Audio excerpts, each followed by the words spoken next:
A year ago today, I jumped from making 4 to 6 figures a month, quite luckily. And you'd expect the rest of my life to be solved, right? Iced out chains, Lambos, and maybe even a couple old money fits. But it was far from it, because I actually fell into a darker place than I'd ever been before. But once I figured out that it was because of these 5 reasons, I was actually able to do something about it. First one being the pressure of not wanting to lose at all. After the first month on Snapchat, we had generated over 600k and profited well over 200, but it came with many downsides. Imagine you're playing a game of Fortnite, you have 15 kills, you're about to win the game, you feel like an absolute G, and then the pressure hits you. You're like, I can't lose all of this, I've worked so hard to get here, and that's exactly what it felt like for me. Mind you, before January, I had never made any serious money before, so this was my first piece of the pie, and I felt like if I were to lose this, I'd go back to nothing. And how could I go back to nothing after making that much money for the first time ever? And that wasn't even all. I was now 15 at the time, making that type of money every single month, and everyone around me was just a normal kid like I had been a month prior. It didn't feel real because at the beginning I didn't tell anybody what I was doing, so I had to hide what I was doing from everyone around me. And whenever we'd go out or have parties or go to my house, I'd just be stressing and thinking about what's going on with work whilst everyone would be having fun. It was insane. I was barely wanting to go out for 2-3 hours a week anymore because all I could think about is what I could possibly miss if I wasn't at home working. And picture yourself spawning in as a teenager in front of all these adults around you who are so much more experienced. I felt like I didn't know nothing, and I was being judged by these people at all times because I was the youngest in the room in every situation. For a while, and even to this day, I'm one of the youngest people in the space, and there's a lot of pressure to try to live up to these people who are 18, 19, even 20 years old. But because I have 3-4 years less experience than them, it's so hard. And imagine you going to school every single day for 6 hours, coming home and having a routine, going to the gym, and then that all gets snapped away from you because you now have to focus for hours a day on the business. There were times where my partner and I would stay up until 6-7 a.m. just to work and finish videos to post the next day, and I would just miss school entirely. Eventually, it led to me having to kind of drop out of high school in a sense because I didn't have time for it, and it made more sense to do what I was doing now. And moving on to the second reason, I want you to picture yourself being super successful in business at one point in time. Do you think you'd be hanging out with the same people before as you were after if they didn't mature with you or would want to improve themselves as well? Well, this kind of happened to me with a lot of people. After I hit my big break with business, a lot of the people that I was friends with before didn't really understand it, the amount of hours I was putting in, the fact that I wasn't able to go out as much, and this in turn kind of separated a lot of us. This basically made me only talk to people who were in the business space, as we had the same exact beliefs and the same interests as well. Now, you think that's fine and all, why would you not want to be friends with people that are super smart? But in reality, it gets kind of annoying because you also want to have those fun times, relax, and not think too much about the stresses that come with business. But that after a while was just not possible. So I had to decide, am I going to surround myself with people who can't have good conversations with me, who don't want to do anything with their lives, or do I stick to people who have the same beliefs, interests, and also want to go far? And I guess you could come up with that answer yourself. So after a while of sticking to that and only really talking to people in the business space or people who are generally more close-minded to me, it gets kind of boring, I'm not gonna lie. But I guess that's the price you pay, if you even want to call it that, for being successful in business. A lot of people you were friends with before also just won't want to be friends with you anymore because you don't match their vibe and you don't relate to them. And also due to the fact that I just couldn't go out because I was so stuck on work and getting things done in that aspect, I missed out on so much, which meant that the inside jokes or the things that came up that were new, I had no idea about. I was in my room with the blinds closed, working every day, not having any of these fun experiences for months. But all that doesn't even come close to the third reason, which is being the smallest fish in the biggest pond. Picture a massive lake, and you're a tiny fish swimming in it amongst massive other ones. That's what it feels like to make more and more money, because as you hit those 5, 10, 50, $100,000 milestones, you start to get surrounded by people who are doing 3, 4, even 500k a month. And that sounds outrageous to say, but it's true. So you're always comparing yourself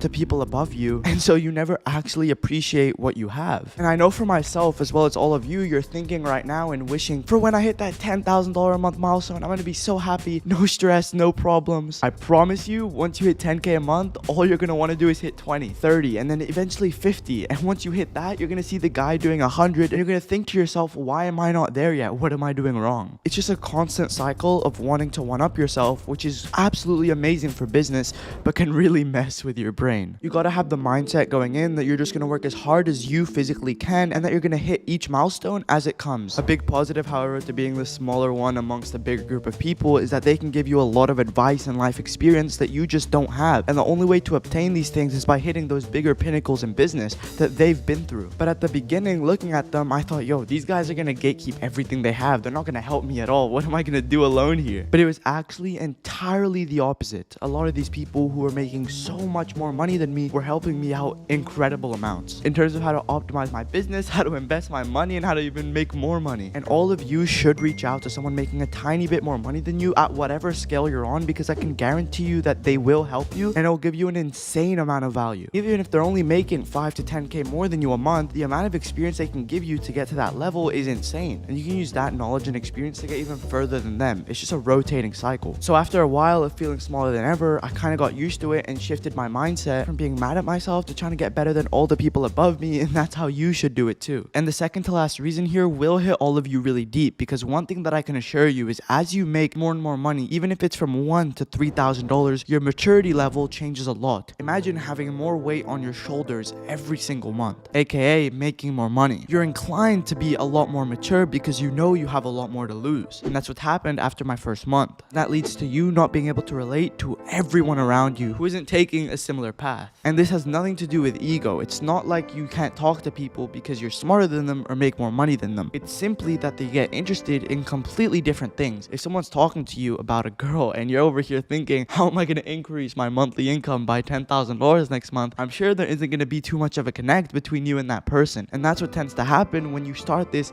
business journey. You would have probably thought you'd have more friends and all that good stuff once you make more money, but it actually decreases because you can't trust everyone, so you don't want to keep that many people in your circle. So now you don't have as many people to talk to. And then third, you're scared that people might want to use you for your money, which is a pretty common story I've heard from a lot of the friends I know in the business space. These three things put together kind of make you shield off from everybody else and kind of stay in your own lane alone. And apart from the people you work with on a day-to-day basis, like your business partners, employees, or advisors, there's no point to talk to anyone else unless you've made it. And in my opinion, making it isn't really a number goal. You're not going to hit $1 million and think that you've made it. It compromises of 5 things: doing what you want, when you want, how you want it, wherever you want, with whoever you want. That probably sounded confusing, but if you think about it, that is what true freedom is. So unless you can get to that point, you don't really want any distractions in your way. And the last and biggest reason for all of this was the fact that I now had so much more responsibility. I was now in charge of multiple employees, and some of them were actually living alone, paying rent. So if I, as a 15 to 16-year-old little kid, messed up in some aspect, they were technically out of a job entirely. And that put some insane pressure on myself because I wasn't in a playground anymore having fun. I was now in charge of people's livelihoods, and that made me work with so much more caution and didn't feel like I could take as many risks. Now obviously I didn't close myself off to cool opportunities to expand the business, but at the same time I had to think very deeply about every big important decision that was made because it involved other people, not just myself. And at times that pressure was so much because if revenue was down one month or up another, things became so volatile and you started to have doubts in your mind like, can we keep this up? Are these people still gonna have a job? Are we gonna have to fire a certain amount of people? And sometimes we had to fire some employees for not doing well, but knowing in the back of my head that that ruined their income